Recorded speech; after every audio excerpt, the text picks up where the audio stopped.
আমি যতটুকু তাদেরকে চিনি তারা কিন্তু আমেরিকা এবং ইউরোপের সাথে খুব ভালো কানেক্টেড, এবং তারা একসময় বলতো যে পৃথিবীর বিভিন্ন দেশে, বিশেষ করে উন্নত রাষ্ট্রে, যদি একটি বিমান দুর্ঘটনার শিকার হয় এবং মানুষ আহত হয় বা হত্যাকাণ্ডের শিকার হয়, তাহলে কিন্তু ওই দেশের বিমানমন্ত্রী পদত্যাগ করে।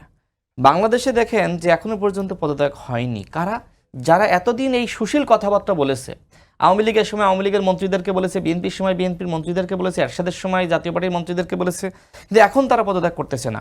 আমার মনে হয় যে যেহেতু শিক্ষা উপদেষ্টা তিনি ঢাকা বিশ্ববিদ্যালয়ের একজন শিক্ষক, আমার মনে হয় যে তার যদি বিবেকবোধ থাকে, তার যদি ন্যূনতম আসলে সৌজন্যতা বা লজ্জাবোধ থাকে, তার উচিত পদত্যাগ করা। তিনি যদি পদত্যাগ না করেন তাহলে আমার মনে হয় যে তিনি সেই আওয়ামী লীগের মন্ত্রীদের কাতারেই চলে যাবেন। এছাড়া দেখেন যে এখনো পর্যন্ত স্বাস্থ্য উপদেষ্টা নিখোঁজ। তিনি কি আসলে গুম হয়েছেন? আমি জানি না আসলে তাকে কেউ গুম করেছে কিনা। যদি গুম হয়ে থাকেন তাহলে আমি আইনশৃঙ্খলা বাহিনীকে বলবো তাকে উদ্ধার করেন। আর যদি গুম না হয়ে থাকেন তাহলে অবশ্যই তাকে, কেন তিনি এখনো পর্যন্ত প্রকাশ্যে আসলেন না, তার জবাবদিহিতা করতে হবে। তবে অবশ্যই জবাবদিহিতা করার পাশাপাশি তারও পদত্যাগ করতে হবে, যেহেতু তিনি পারতেছেন না। আসেন এবার স্বরাষ্ট্র উপদেষ্টা। এই স্বরাষ্ট্র উপদেষ্টা এখনো পর্যন্ত কি সবকিছু ঠিক করতে পেরেছে?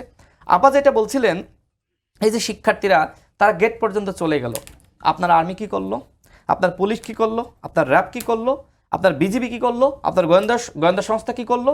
আপনি সচিবালয়ে আসার আগেই তো আটকা দিতে পারতেন। হ্যাঁ, আবার যেটা বলছেন বুঝিয়ে পাঠান, না, সবাইকে বুঝিয়ে সবসময় পাঠানো যায় না। অবশ্যই সরকারকে কঠোর হতে হবে। সরকার যদি মনে করে যে আমি আমার কার্যালয়ের সামনে আমি যাকে তাকে আন্দোলন করতে দিব, তো এর আগে আন্দোলন করতে দেন নাই, আর্মিকে দেন নাই, কি দুঃখিত আর্মি না, আনসারকে দেন নাই, কি হয়েছে? তখন তো আনসার কুর কথা বলেছেন। এর আগে আপনার যখন জগন্নাথ বিশ্ববিদ্যালয়ের শিক্ষার্থীরা আইছে তখন আপনি তো তাদেরকে বোঝান নাই, তাদেরকে পিটিয়েছেন। তো যাই হোক, আপনি তো বোঝেন যে কি অবস্থা হইতে পারে। সুতরাং সরকারের উচিত ছিল অবশ্যই এই শিক্ষার্থীদেরকে আটকানো। আজকে যে শিক্ষার্থীদের আন্দোলনের এই মধ্যে আমরা লক্ষ্য করছি ছাত্রলীগ যুবলীগ ঢুকে যাচ্ছে। সরকার যদি রাত ৩টার সময় সিদ্ধান্ত না নিয়েই সে যদি ঘটনা ঘটার সাথে সাথেই একটা দুঃখ প্রকাশ করত এবং একই সাথে শিক্ষা উপদেষ্টা সেই সময় পরীক্ষা বন্ধ ঘোষণা করত, তাহলে এই ধরনের আন্দোলন তো হয় না। আজকে আমাদের গতকালকে শোক আজকে কিন্তু ভুলে গিয়েছি, কারণ এবং আজকে শোক প্রকাশ করা হলো শিক্ষা প্রতিষ্ঠান খোলা রেখে, যেখানে বাচ্চারা ট্রমাটাইজ ছিল। এক্স্যাক্টলি। তো এইখানে তো পিটিয়ে আপনি তো সেই শোক ভুলিয়ে দিয়েছেন। যে শিক্ষার্থীরা, যার বন্ধু মারা গেছে, যার ভাই মারা গেছে, যার সন্তান মারা গেছে, আজকে দেখেন যে তাদেরকেও পেটানো হলো, রক্তাক্ত করা হলো, সেই সুযোগটা আপনি কেন দিলেন?